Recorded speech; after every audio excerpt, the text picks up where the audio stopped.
How do you think that President Lai was able to use a level of soft power to connect with Taiwan's partners in Palau, Tuvalu, and the Marshall Islands?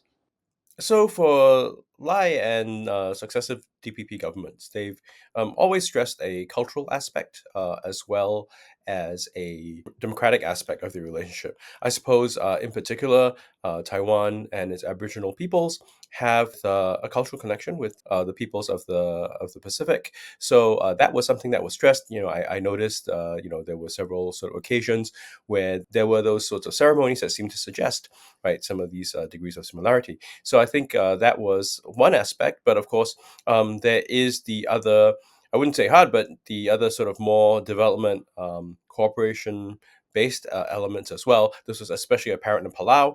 But these are all different tools for foreign policy. Was there anything specific that stood out that Taiwan was able to accomplish during this trip?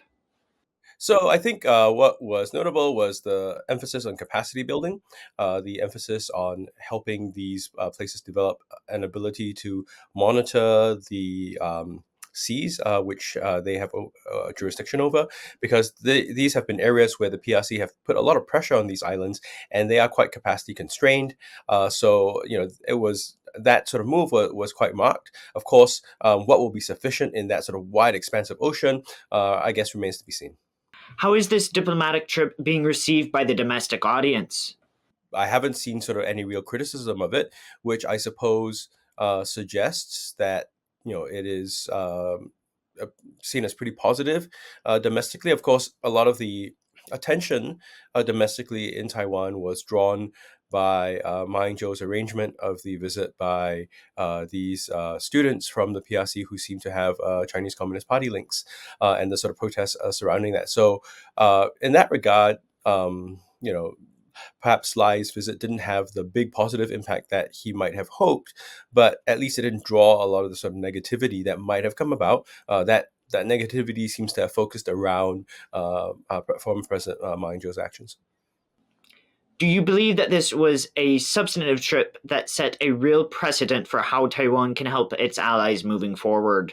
I would say that it is very consistent with what Taiwan, since the Thai administration, has been doing.